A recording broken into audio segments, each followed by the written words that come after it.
Okay. New game. What should we be? Okay, so do create. Okay. Let's create our own. Let's do 4422. Okay, let's do it. What is this? Let's use rhetoric. Logic? Okay, we can do logic. Oh shit, there were other ones? I thought we got to pick one for each, chat.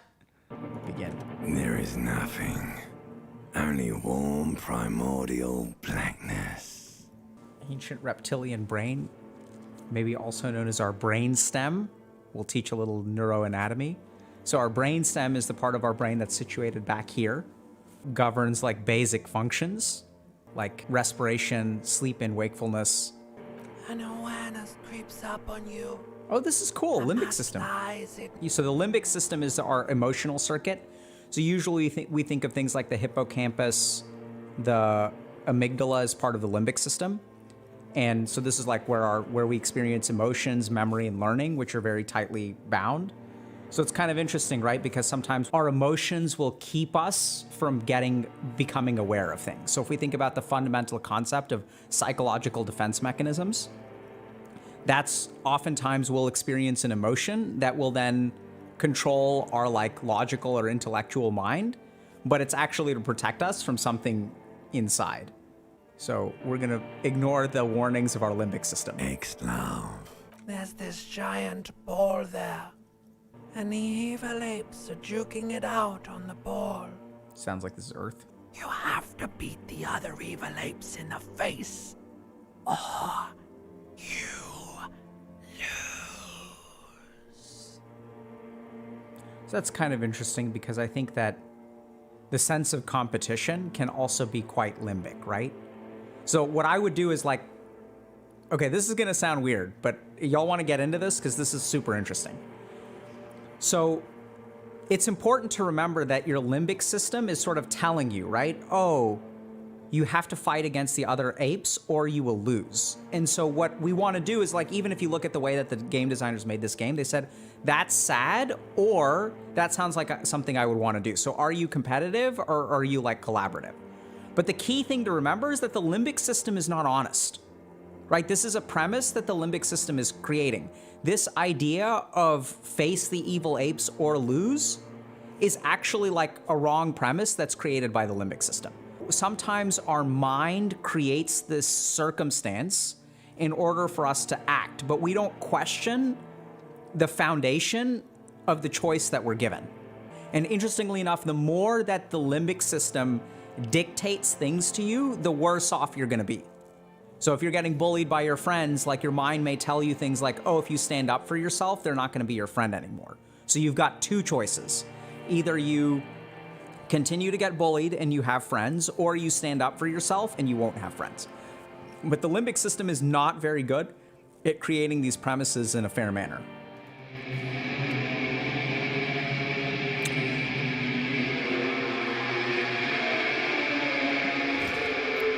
I wonder if I should put on headphones because it looks like this is kind of going through the... Oh my goodness. This is unsavory. Okay, so sometimes when people develop a chemical dependency on alcohol, what happens is if you drink alcohol for a long period of time, you develop a physiologic dependency. And the interesting thing is once your body gets used to that physiologic dependency, in the absence of alcohol floating in your brain, you actually like have difficulty functioning. And so it's kind of interesting because in this situation, if we want to stop walking around like this, like I wonder if we just pick up the booze and we drink it and then we start walking around normally. So it looks like I have a headache, right? I'm holding my head. Ah, I'm still shirtless. Hello, officer. Officer? The young woman raises a cigarette to her lips. You've been here for 3 days on official police business. Couldn't say. In truth, so far, mostly drinking. You have no doubt about the drinking. But do you strike yourself as a tight-lipped drunk? She must have heard something. Okay, so we're gonna steer clear of this. Don't be so harsh on yourself. They let almost anyone. A glib remark. Don't let it stand. Assert yourself. Ah, so this is kind of interesting, right? So now this authority seems like the ahamkar, right? Assert yourself. Don't take the insult, right? Like, this is the ego. Y'all see that? This is kind of interesting, because this is the point where I would say, like, if we're trying to be good people, we just let it go. Like, it's okay, you know? We don't let our ahamkar respond to things. At the same time, I'm kind of curious what this will do. Like, is this a stat that I need to improve? Like, authority? Because this will improve the stat. A fondness for contradictory statements. Now she's screwing with me. Oh no, chat. So a couple of other things to remember. So if we look at our physique for a moment, right? Let's see what we can determine anatomically. Can we zoom in somehow? So we see kind of a pot belly. This can be somewhat common with alcoholism as well. Sometimes we'll get liver hypertrophy, liver inflammation. In the worst cases of alcohol dependence, we'll get something called ascites, which is when your liver becomes so scarred that blood can't flow through it. And if blood can't flow through the liver, it kind of pushes fluid outside of your liver, and then you get like a belly full of liquid. Doesn't seem like we're quite acidic yet, but you know, we have bags under our eyes. We seem to be maintaining some amount of musculature. We're hairy, which is fine, I suppose. Get shirt. Fuck that. Shirts are for noobs. You guys can't help me. This is something I gotta figure out on my own. I gotta figure out how to dress myself, chat. You should totally sing karaoke here, the first chance you get. Your emotions need to be expressed. People need to know your vast oceanic soul. Of course, at this point, precise measurements of your soul can only be performed from the outside. So this is also something that's kind of interesting. So I've worked with a lot of people. We're going to talk a little bit about creativity and substance use for a second. And this is turning out to be a little bit more informational than I expected. So just a reminder, you know, this isn't medical advice. So if you guys have concerns around substance use and you're a creator of some kind, please go see a professional. But I've worked with a lot of artists, and substance use is super interesting when it comes to artists. They will experience some facilitation of their creative process through substances, whether it be like marijuana or alcohol or nicotine or caffeine or whatever. But I think that over time, you know, what tends to happen is that most, hopefully, artists will sort of like learn to be sober. And generally speaking, the vast majority of my experiences taught me that like accessing that creative process is absolutely possible with substances. But the key thing is that substances make it easier, but oftentimes will debilitate you in other ways. So with the work that I do when I work with artists, we really work hard on accessing that creativity without substances. And I would say in 90% of cases, like people end up performing just as well or even better without substances. A man in his late 20s stands behind the counter, inspecting a stuffed seabird. As you approach, he gives you that was disdain in his eyes. Even now, he's purposely ignoring you. Oh no, you're a hero. A real hero cop. Yeah, so this is actually good. So sometimes if y'all notice something, you know, I think sometimes people will think if there's disdain in someone's eyes, something tells me you don't like me. Like, some people may interpret that response as aggressive, but I think actually being authentic in the moment is actually very helpful. So I think that's a good thing to say. Like, you know, hey, acknowledge what you notice in a non-aggressive way. That's actually like a really good conversational technique. Right, so now we're hearing sarcasm. Could the massive property damage upstairs have anything to do with this? Ah, sarcasm. 2 for 2, chat, in terms of predictions. So do we want to call him out on it? Sure. Am I? Or did you ride in, take the body down, solve the murder, and not trash my hostel room? So now do we want to be apologetic? Let's be apologetic. No, you see, actually, you didn't. You haven't done anything even remotely useful since you got here. So much disdain and frustration. Something about it makes you feel bitter. Interesting. So Inland Empire seems to be like some kind of self-awareness or self-reflection thing. Look, your buddy is over there. Why don't you go and talk to him, okay? Okay, so we can go. If this guy has suggested we're going to do something, we can respect that boundary. Let's talk to the bomber jacket dude. A bespectacled man in an orange bomber jacket is tapping his foot on the floor. As you approach, if an assault were launched on this building right now, if the windows came crashing down and the whole world descended upon you, this man would hurl himself in death's way to save you. You are sure of this, but why? Hello, I'm Kim Kitsuragi, Lieutenant, Precinct 57. You must be from the 41st. You realize he's waiting for your name. He's got a bomber jacket. We're shirtless. Okay then. It looks like we had a little scheduling error on Sunday. Saturday too, actually. Have you had time to talk to the manager? What he means is, he has been trying to meet up with you for 2 days, but you have been otherwise occupied. It also wouldn't hurt to assure him the police are finally here. In full force, I mean. Have you mapped out the initial interviews? Okay, so a piece of advice, chat.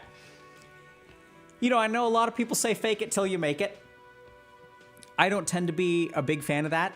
So I think this is the sort of situation where I would say, like, you know, if you're lost and there's someone here who is here to help you, the quicker you know, like, so we've got two options, right? We can preserve our ego and we can say something like this. Yes, the police, I'm aware I'm a policeman. But this person knows that things are messed up, right? Like, they're aware that I've had 2 scheduling errors and I show up on day 3 without a shirt. So I think this is the safe move, right? So if you screw up, just like own it and then like ask for help. Okay?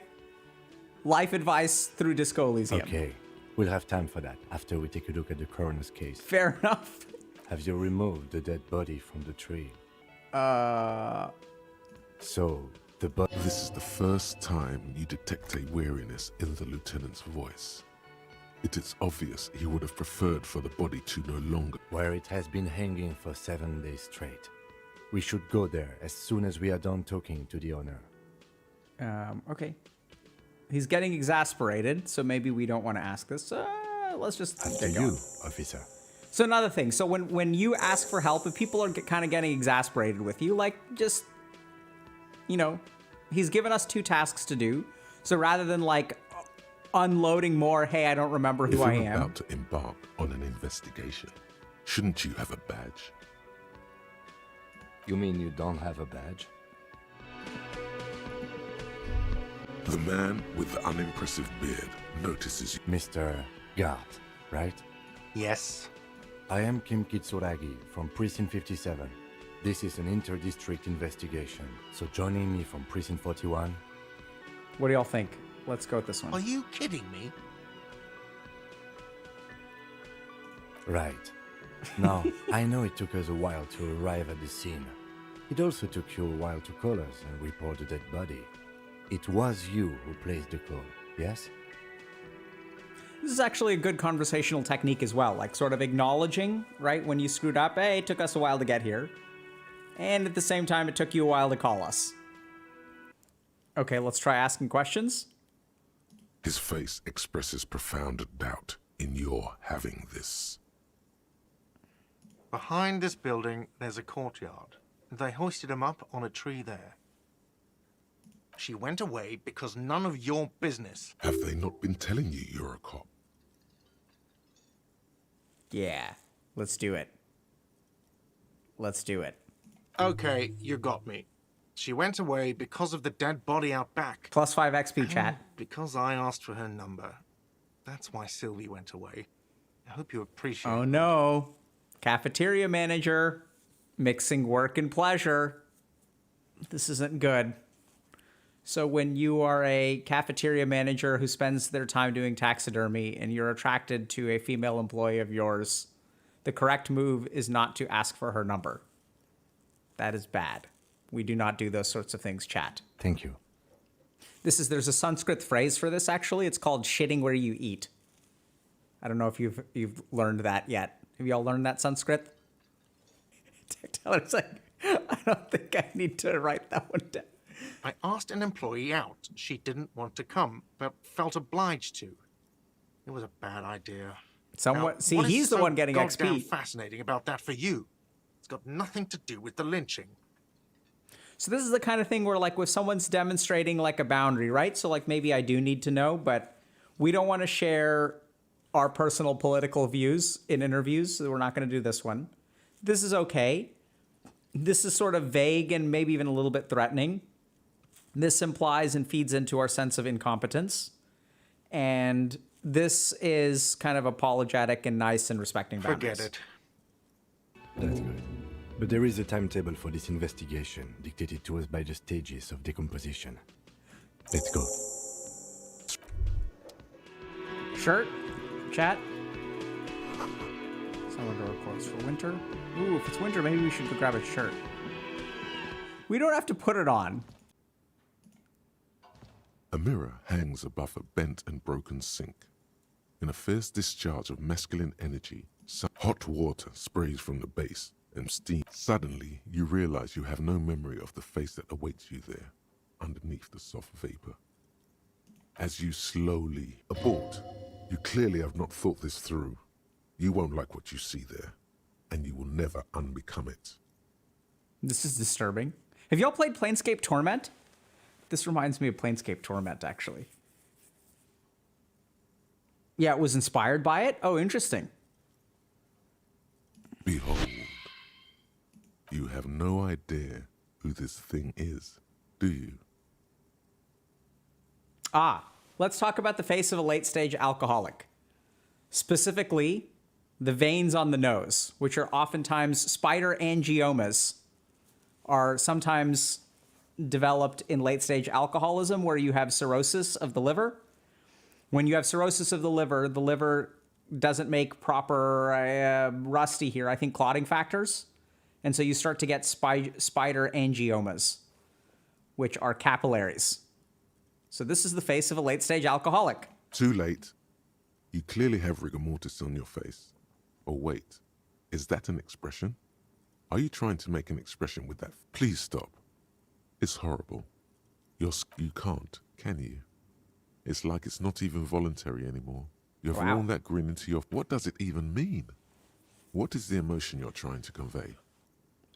We're going to go with it's an expression of pain. So if you can't stop smiling, chances are that you're hurting. You are correct. Like the rest of you, it comes from a bad place somewhere in the past. That's all you know for now. Okay. Oh no, we auto-equipped it. I don't know if we wanted to auto-equip it. This fan has 2 chain pull switches.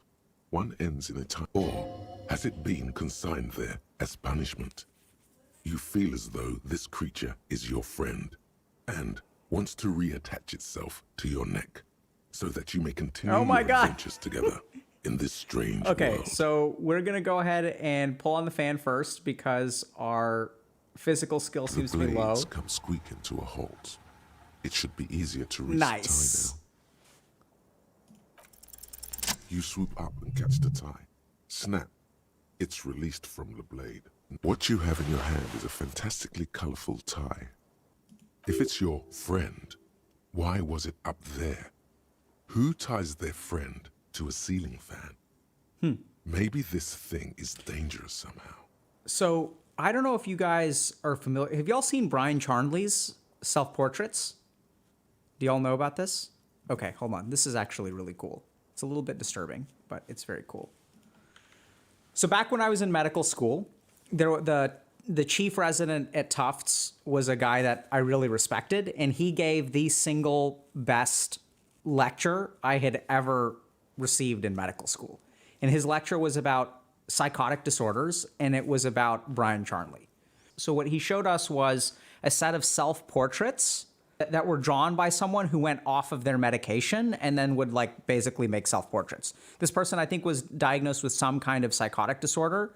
One of the key things that people sort of don't really understand about psychotic disorders is that they have a lot to do with a sense of identity, and more importantly, like the barrier between you and other things.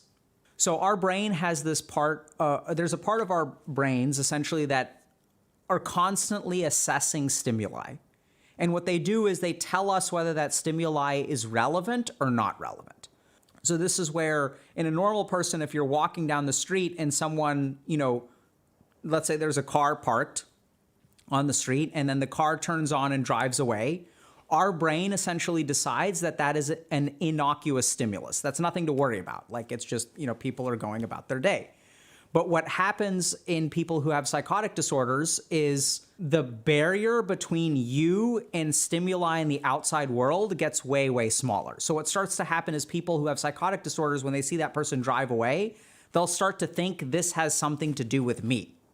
And as that feeling grows and grows and grows, there are all kinds of like stimuli that start being relevant to you. So if you're walking down the street and you like look up and you see that there's someone sitting on a park bench who's looking at you, and when you make eye contact with them, they look away and they like look at their newspaper, like you think like, oh my God, that person is watching me. So the limbic system can sometimes operate first, and then our intellect tries to fill in the gaps. So what happens in psychotic disorders, especially those that are paranoid or delusional in nature, is we'll feel a particular way, and then our mind will try to come up with reasons to justify our feelings. So the key thing here is that the barrier between the self and things outside of the self break down in a psychotic disorder. That's one way to understand it. So let's take a look at the self-portraits. This is on meds, okay? So the first thing, like, what do we notice, right? So we notice that there's a border, right? Like this is him, and like this is not him. It's very clear. Now we start to see this. So like, what are we noticing here? So you just kind of look at this, you start to see that there's like stuff coming like in and out of his head, right? So it's sort of like, it even is sort of going into his neck. It's kind of under his sweater. So you can even see that the borders are still somewhat maintained. Like this is the lining of his sweater. So whatever this thing is like stops here, right? There's a clear stopping point of the external sense. And now we're starting to see like, so there's another aspect of psychotic disorders, which is like disorganized thought processes. It's sort of like, it's really hard to understand until you've ever experienced something like this, but people with psychotic disorders will think that people are pulling their thoughts, stealing their thoughts out of their head, or are putting thoughts into their head. So now we start to see some weird like Picasso level stuff, right? Like where is the border of the self here? There is none. So sometimes people with psychotic disorders will experience hallucinations. Okay, so now we're starting to see like other strange things, right? So this is supposed to be a self-portrait, remember that, right? So this is someone who's becoming psychotic, who is drawing a self-portrait. So when you ask them, draw a picture of yourself, this is what they produce. So is this them? Is this them? Once again, the barrier between self and other is starting to break down. So now we start to get to some of the really dangerous stuff with schizophrenia is that oftentimes people will experience persecutory delusions. So remember that when people like experience schizophrenia, like it's not a pleasant experience, right? There's a reason why we sort of diagnose it as an illness. There is a variety of essentially psychotic experiences or non-reality based experiences that human beings will go through. So one of the things that I was really surprised by in residency is like when I worked with people with psychotic disorders, I found that I was able to communicate with them very well. And furthermore, that they felt like I seemed to understand what they were going through.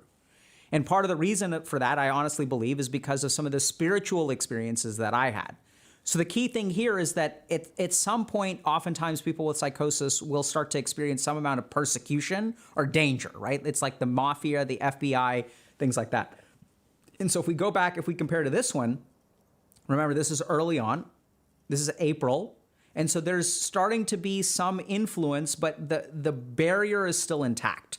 And also these they seem kind of creepy, but they're not like attacking him, right? And so then what happens is like, now there's like persecution going on, right? So not only are they not respecting the barrier of the self, because this is like nails going into the eyes, arrows going into the head, there's confusion in his head. And then we get to this, which is like, now we're starting to see, I mean, if you look at this image, you can sort of get a sense of like distress, right? Like the person who says, this is what I look like, is like terrifying. And this lecture really helped me develop a lot of compassion for people with psychotic illnesses. Because to understand that, like, it's so hard because we don't understand what these people are experiencing. And like, this is what his experience is. Like, this is a talented artist trying to put onto paper what their experience of life is. And so now we sort of get to another thing that we'll sort of talk about in terms of psychotic illnesses, which is that oftentimes there's a flattening of affect. There is like sort of like a dulling down of certain experiences. There's a lot of amotivation. When we think about schizophrenia, what we predominantly think about is positive symptoms. So positive symptoms are things like paranoia, delusion, hallucinations, right? These are the things that, the person is hallucinating. But what's actually more damaging, I don't know about more damaging, but in my experience, what really seems to be devastating for a lot of the patients I've worked with is the negative symptoms. So schizophrenia is really a brain disease.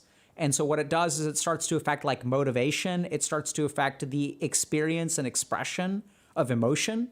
So things will become very like monochrome for people. So now if we look at this, this is not as bad as like this image, right? And this is 5 days later. So what sort of happened is people kind of get like dulled out, like they don't smile, they don't cry, they just sort of feel their affect is very flattened. And things become somewhat kind of like neutral, grayed out, not very interesting. They lose motivation. They kind of like stop going to work. They stop, they may go to the grocery store every now and then. And just because things are in grayscale doesn't mean that there isn't beauty. And this is what's really important to remember, is that schizophrenia is a disease, but you can absolutely have a fulfilling life, hopefully. It depends on the severity of the disease. But I've seen a lot of people overcome this and start to build a life that is enjoyable, form connections, get married, even have children. And like, that's the real thing that, I want y'all to understand. If any of y'all, I see some people, I don't know if people are being serious or not, but if this resonates with you, please, please, please go see a doctor. Because the good news is that there are treatments for this, right? And there's good evidence that shows that the earlier that you get into treatment, the better your outcomes are. So don't lose hope. It's okay. Let's keep playing. Oh yeah, so the reason I showed you all that is because look at this, right? This looks like one of Bryan Charnley's self-portraits. All righty. Look at who's fashionable now.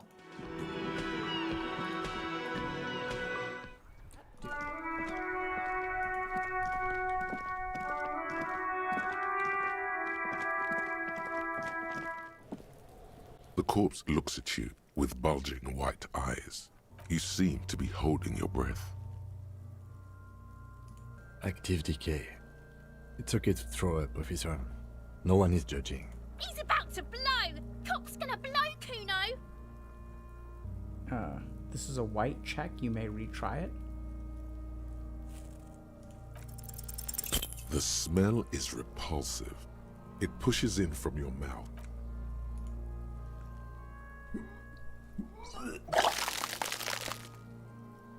GG.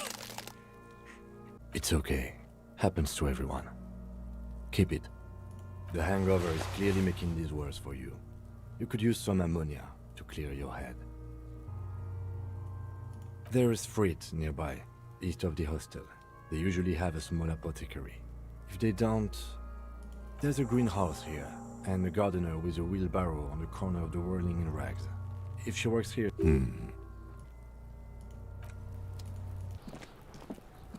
There are several footprints in the mud, left by work boots.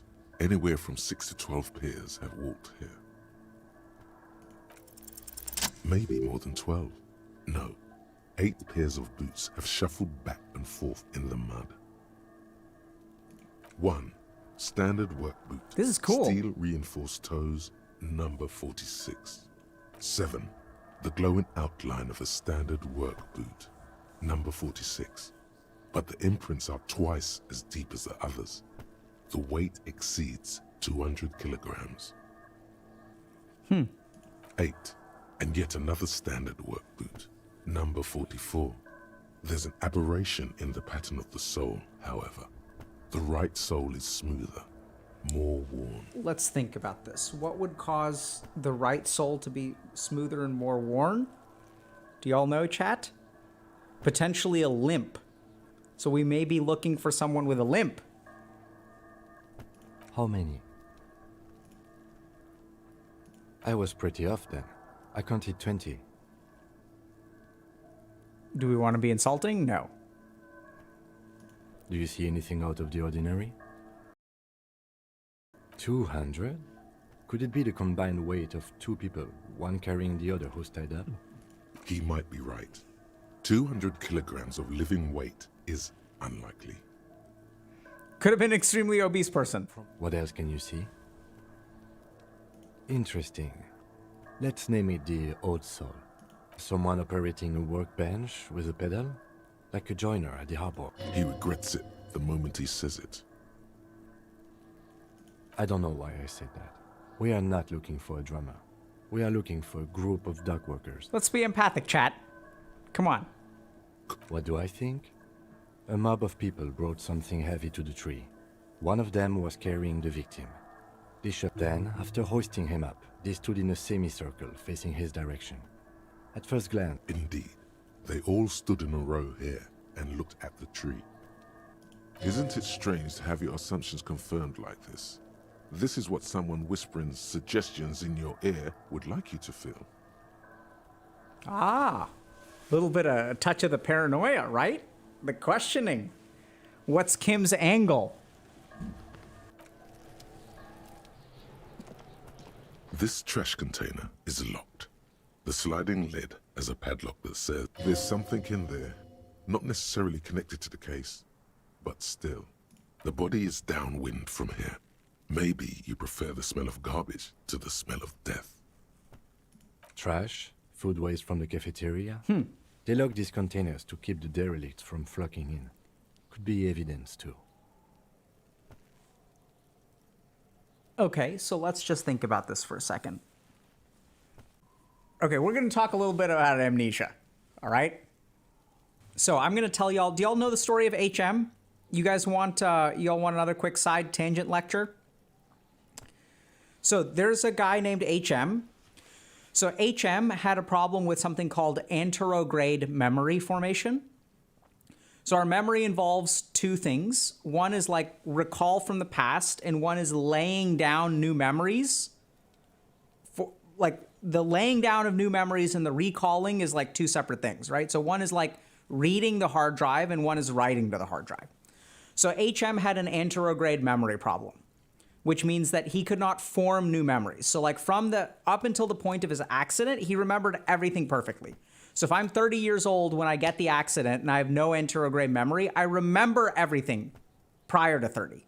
The problem is 10 years from now, what I remember as yesterday was like when I was a 30-year-old, okay? So it's like time stops for people who can't lay down new anterograde memory. So one of the experiments they did with HM was that they would tell him to hit like, they gave him like three, I forget exactly what the experiment was, but it was something like there were like three colored buttons. There's like a green button, a blue button, and a red button. And what would happen is if he hit the red button, he would get a mild shock. And so like over time, like, you know, at the beginning, he'd hit them randomly and he would have no idea because he has no memory, right? But over time, what started to happen is he started to have an aversion for hitting the red button. So like the doctors would ask him like, you know, please push one of the buttons. He's like, I don't want to. And they'd say like, why not? And he's like, I don't know. I feel like I can hit the green or the blue one, but I don't want to touch the red one. And so the interesting thing is that like the way that our body learns is we have more learning capacities than just our anterograde memory. And yeah, it's like some weeb supremacy saying the body remembers. And so when I hear something like this, I'm thinking an HM sort of thing. So now I'm wondering, like, were we one of the 7 people? Do we walk with a limp? Where are our shoes? You know, so this person seems to have a problem with retrograde memory, which is what we usually think of as amnesia. So this is the kind of thing where it's like, you know, I don't remember what happened before, but if we have these weird feelings, either we're psychic, right? Or our brain is like remembering things that we're not consciously aware of. So you also see this kind of thing with like trauma, where when we suppress memories, there's some part of our brain that knows what's going on, but it never rises to the level of like conscious representation. So we're going to click. What do you mean? We're going to trust our instincts. Let's go this way. I agree. We should get someone from the... He's being sarcastic. Do not ask what the remote viewers division is. All the detectives from all the precincts who experience extrasensory perception. It's remarkable how he can keep a straight face. Take note. The lieutenant is well So versed this is super in interesting. telling many of the things he says. So this is like a confirmation bias kind of thing, where it's like, you know, once we feel that someone is making fun of us, even their reassurances, we'll think they're like making fun of us, right? Like once we believe something about someone, like if we think that like people are making fun of us, like even if they try to reassure us, it'll have kind of the opposite effect. So it's really interesting, but this tells me that, you know, maybe the guy's being sarcastic, but Kim doesn't really seem very sarcastic, but there's a part of our mind that is telling us that he's making fun of you because we're afraid of being made fun of. So we're sort of almost like projecting our insecurities onto him. There isn't. Ah, he is screwing with us.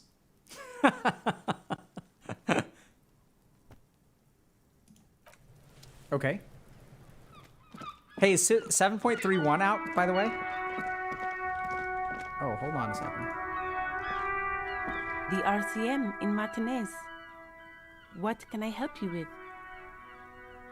Of course. What can I help? Sure. I'm done with it. Okay, so we have Go to try easy on that that check stuff. again, right? Sure. Keep them. Nice. Thank you, lady. Welcome to Rivachol. Ah, see, here's another ego response. Don't you welcome to Revachol me. My grandfather came here from a 3,000-year-old racist isolationist culture. Every school of thought and government has failed in the city, but I love it nonetheless. It belongs to me as much as it belongs to you. It's men like you who keep Revachol divided, making it that much harder for everyone to climb out of this post-war limbo. Oh, come on, man. I just said welcome to Rivachol. It's a lorry driver thing. I know exactly what you meant. You think my kind doesn't belong here, that I should watch. But you see, I'm an officer of the RCM. It's actually my... Silence. The air between your partner needs backup. Now's your moment to shine. I think we go. You two make a cute couple. You know... The lieutenant exhales and resumes his regular calmness. Whatever you say. Fucking A, buddy. officers. I'm not the only one. Look, I've read books. The science of racial theory has all been proved, even if some people don't want to accept it. People who've studied these things say that you and me are superior by design.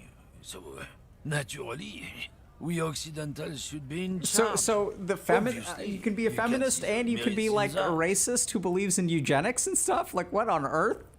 It's true. Also, you need to Okay, so this seems pretty consistent. Like when you listen to someone who has very strong political views, they'll just start talking. You might end up with a new I'm zoning out. I don't know about y'all chat. Alright, whatever. You see several packaged raincoats fill a low shelf beneath a display of croissants and juice bottles. Just ask me if you need anything from St. Baptiste. We don't stock prescription meds, but we do have Nosafed, Duramine, magnesium, and Hypnogamma. Ah, these are not real things except for magnesium. I don't know. Let's see. Nosafed is a nasal spray. Dramamine. So there have been some studies that show that magnesium is a dietary can be supplement. effective as a supplement for Hypnogamma anxiety. You know, it's kind of interesting. I don't really know what hypnogamma is. I guess it makes you feel less shit. It's recommended to use after lots of partying, studying, or exercising. Sounds like maybe it's a sedative? Hypno? All right. Interesting. What are these guys doing? This looks like a protest. Scab? You're hazy on the notion of a scab. Smells like politics, though. Maybe it's got something to do with the flask he reaches for from time to time. Number 3. So let's talk about inappropriate self-disclosure, chat.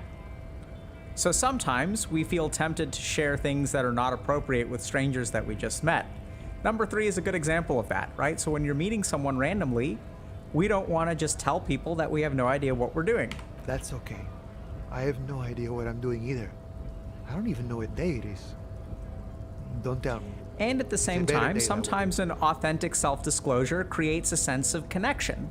So, as we sort of discussed earlier, you know, we sometimes put a mask on and we have trouble sort of connecting with other people. And sometimes a little bit of authenticity and vulnerability and sort of showing people what you feel on the inside can cause them to open up too. This is where you got to be a little bit careful though, because if you do it once and they don't respond this way, you probably don't want to keep doing it. If you keep doing authentic self-disclosures when other people are not responding in the same way, that is how you become creepy. I'm not a granter of passage. The passage grants it. If it's all so simple, why don't the strikebreakers? Aye. Walk right past Measurehead. Yeah, the 2.5-meter tall Semini supremacist there. Walk right past, then press the button to unlock, then go past him again, and you enter the arbor through the office. Está. Don't worry, I'm sure it's not completely impossible. For example, or you could convert to a Semini supremacist worldview. Or, maybe it actually is completely impossible. Okay. So it looks like it's hard to get up there. Bastards! We have a right to work! Hold up and stay frosty, everyone. Cops are here. His manner of speaking is wooden, the tone of voice bland and uninspired, almost as if compiling replies from a set of learned phrases. Yeah, so when you rehearse lines over and over and over again, it becomes a little bit harder to have them limbically charged. So when we speak, our emotions can inject into our voice. And generally speaking, the more emotionally you speak, the more you can engage other people's empathy. And if you say something over and over and over again, it actually reduces the amount of emotion that you feel when you speak. So we can use this advantageously in terms of giving speeches. So if you feel a lot of anxiety and nervousness, practice is going to reduce your limbic injection into the speech, which is a good thing if you're anxious or you have performance anxiety or something like that, right? If you feel nervous for giving a speech. And at the same time, if you over-rehearse it, it's going to sound like flat and won't sort of like kind of inspire the people the way you want them to. We were promised work. We'd be in there, working, if the bastards hadn't shut the gate. Main gate's locked. Would take heavy ordnance to bust it open. Could try to get in through the secretary's office. And I don't mean the scrawny mess punk either. I mean head measurer, or whatever he is. I know nothing about a murder. Ah, his reply is snappy and terse. Seems like maybe he does know something. The mention of a killing sends a barely noticeable shiver of tenseness through him. Interesting. So this is important interviewing technique, okay? So, let's talk about this. What do y'all think is the right answer? Yeah, so I'm gonna go with 2, right? So generally speaking, we're gonna talk about going meta, which is like if you say, hey, do you know anything about A? And then someone's like, I don't know anything, and then you're like, you're sure? So you're kind of pushing them into a corner, right? So they've already said one thing and they have to contradict themselves. So we're actually going to go with number 2 because we don't want to press them. We want to go meta and sort of say, hey, I noticed you were getting tense. What's up with that? What are you talking about? I'm not tense. Yes, he's tense. Right to work! It's shameful. Cops doing nothing. You should bring backup. Open up the gates for... Why not? I see numerous reasons. Pity. Let us work!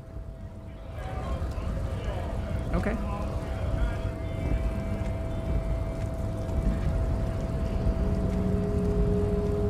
Your body betrays your degeneracy. Don't say anything. Size him up first. Are you admiring my morphophysiology? This is a fabrication the alchemists of Yizot and Bashir and their Holam and Hul have fed your people. Go on believing. Man, there's a lot of racist stuff in here, dude. Let's see what happens if we assent. Occidental Haplogroup B4 is done giving orders around here. The influence of the ham sandwich race is waning. So there seems to be, so haplogroup, haplotype refers to certain like genetic markers, right? So it sounds like both these people are racist. There is a button right behind him, just out of reach. It must be the one that opens the door to the harbor. There may be a peaceful solution to this. You could internalize Measurehead's race theory. He would take you as one of his own. Well, not as such. What you do with the mastery of advanced race theory is up to you. You could reject the findings, sure, or accept them and become an advanced racist.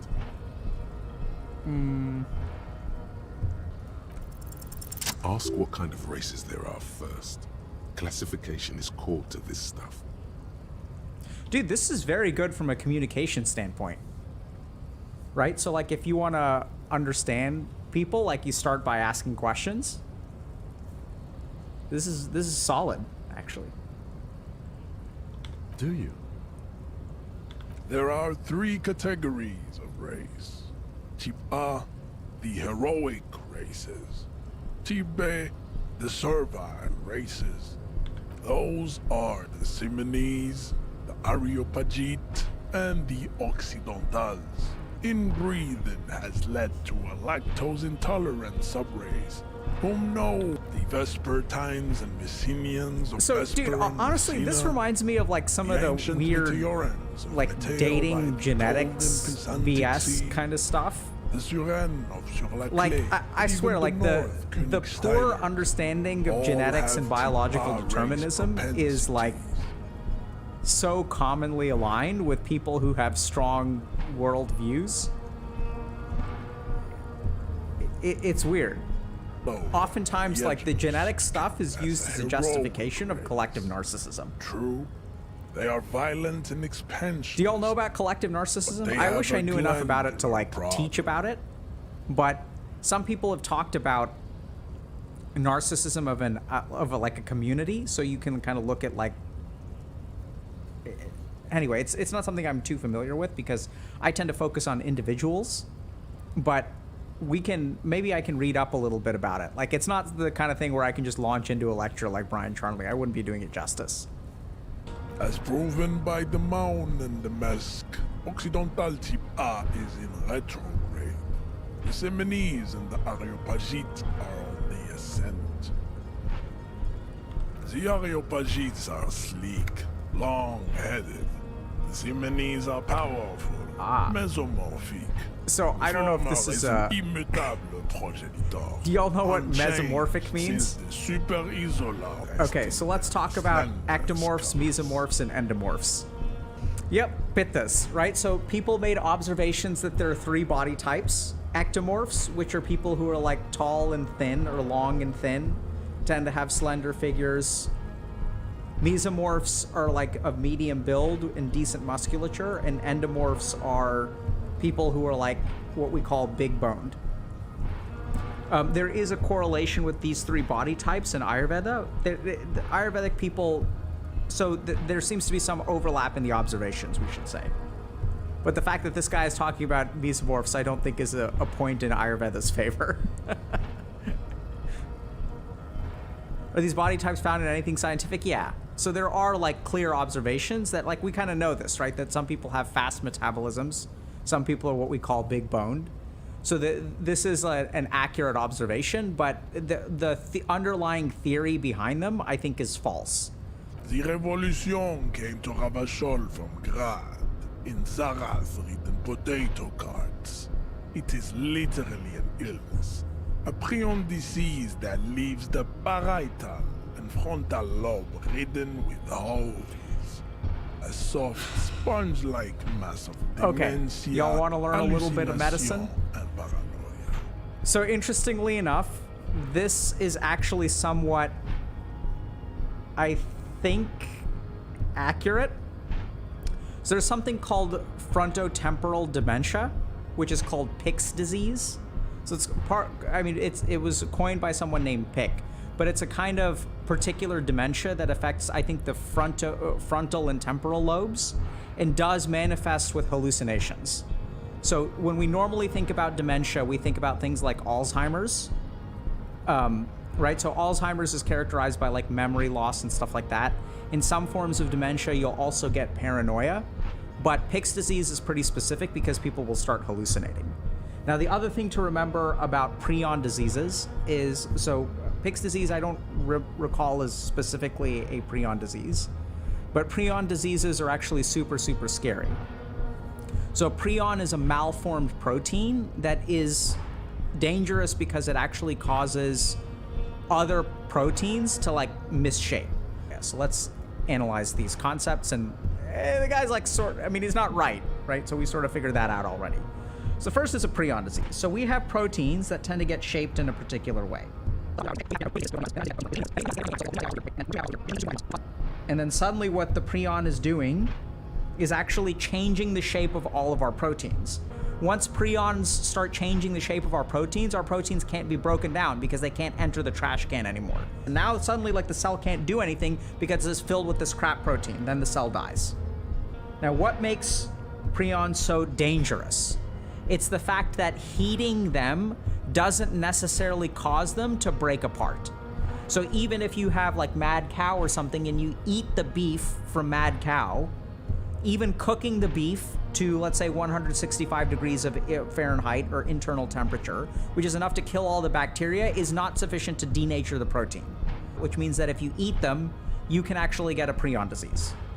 Now let's talk about dementia and frontotemporal dementia. So dementia tends to be characterized by like all kinds of memory problems. It's essentially degeneration of the brain. So as the brain starts degenerating, we start to get like different kinds of things. So we get memory problems. This is very common. Sometimes we can get paranoia. In late stage dementia, we can get movement issues, rarely. Rarely do we get things like hallucinations. So there are a couple of specific types of dementia. One is frontotemporal dementia, or Pick's disease, as it was historically called. There are a couple of other really interesting diseases involving the brain and stuff, like, so familial fatal insomnia is another example of like a really interesting form of dementia where it's exactly what it sounds like. It's familial fatal insomnia. So there's some kind of autosomal dominant, probably, gene that codes for a protein that prevents people from going to sleep. So it's inherited, very dangerous, tends to manifest later in life, usually 40s or 50s. And people are unable to go to sleep, and then eventually they like go insane and they kind of die. Super scary stuff. Okay. The let's keep going. revolution is fatal, familial. Hey! Hey! Holy! You gotta be kidding me! Passed from the what? To the occidentals. Chat! But not predicted! Look at that! Holy crap! Acid. Dude, I swear to God, I've never played this game. Dude, these people did their homework, dude. Let me tell you what.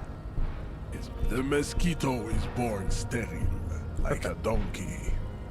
All they have left is to ride customized motor carriages with hydraulic suspension. Holy Listening dude. to aggressive El Mariachi How music. racist can you get? You understand nothing.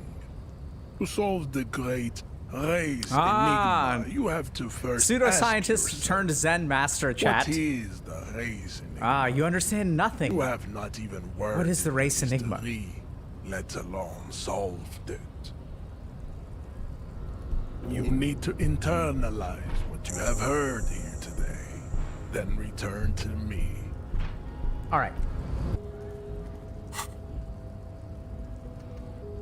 Oh, interesting. So I'm researching it. Okay. So I have to internalize it. 1 hour and 40 minutes. Okay. Okay. Yeah, can I think for a second? That's what... See, chat, we're well prepped for this. Cuno's got this. If there ever was such a thing as an ugly kid, then this is it. He's almost exquisite in his ugliness. The boy is sweating profusely. His eyes are like two black holes and his jaw is twitching as if trying to break free from the empire of his body. The kid is obviously high. The rake, Cuno! You should throw the rake! The fuck? Does Cuno know what a rake is? Cuno's not a gardener. What on earth? Alright, entertain the Cuno. Show me what you got. What you got there? What you got, huh? Show me what you got. Cuno's Cuno, pig? It's always Cuno, never I. Clearly the kid's using the third-person perspective as a shield. Yeah, so, you know, one thing that I've always wondered about is the use of the third person in terms of, like, why people do that. I've never found a good answer. The fuck are you calling a third person? Cuno's the fucking first person? He looks slightly confused, but proud and almost with a retort. Oh my god. Right as he's getting distracted, He has no clue. you hear a malevolent hiss from behind He the doesn't fence. even understand parts of speech, man. I know you wanted to hit me. You got that, I'm gonna fuck that Cuno up look that Cuno's dad gets. Relax. He can't read your mind. He doesn't know you were thinking that. Yeah, so I was tempted to launch into another lecture about, you know, kids acting out. But I don't know, man. Let's do number 6. Cuno doesn't... Oh, do we need to wait till tomorrow? +1 has ammonia. So even with a +1, I have an 8%? Does that make sense? There's a ladder somewhere? Oh, this is where... Do this, right? An inconspicuous pile of the roofing material, Eternite. Because there's a secret door hidden behind the panels of Eternite. There it is. You see a shabby little door.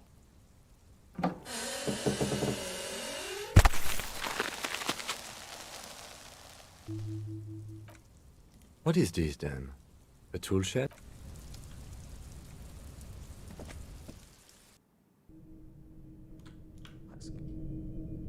Be still, my beating heart.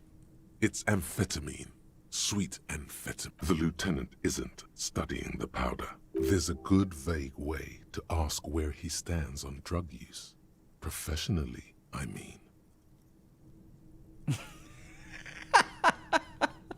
This is great, dude.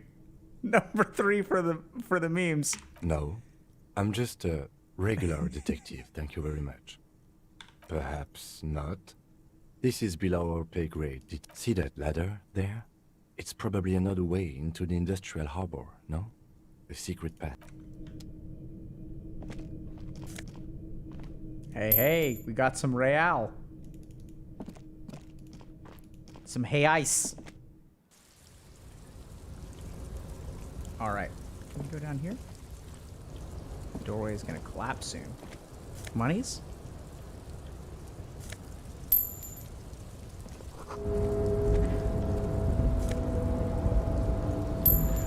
brownies. Dude, how do we get a trash bag so we can pick up some of this stuff?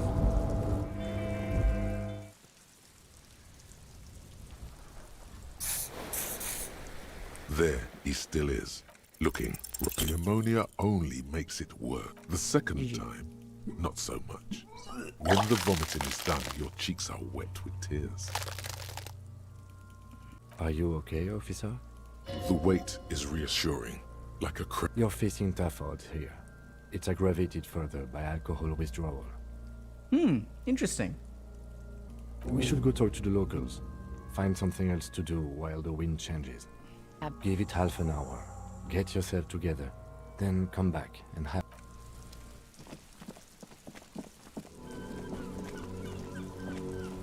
This Post Lavantorie mail collection box has been heavily vandalized with graffito. A closer inspection. Nice. The box seems happy. Hello, sir.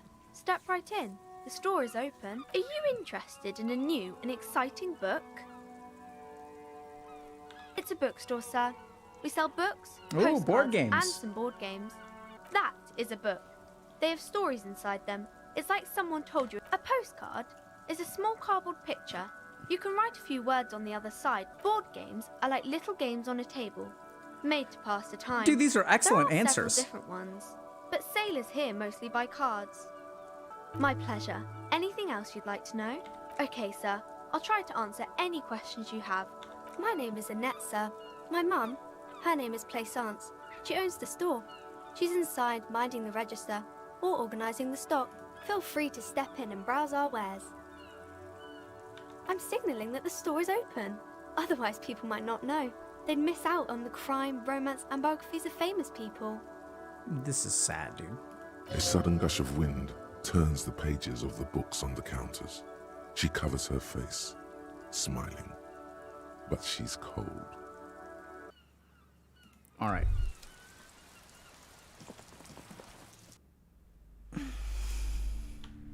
Lousy auras there.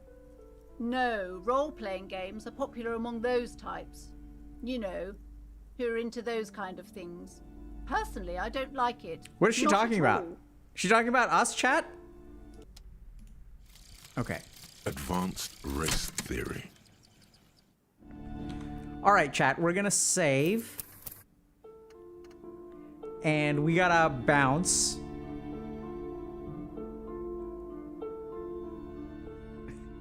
All right, so what do y'all think? Let's just talk for a few minutes before we wrap up for the day.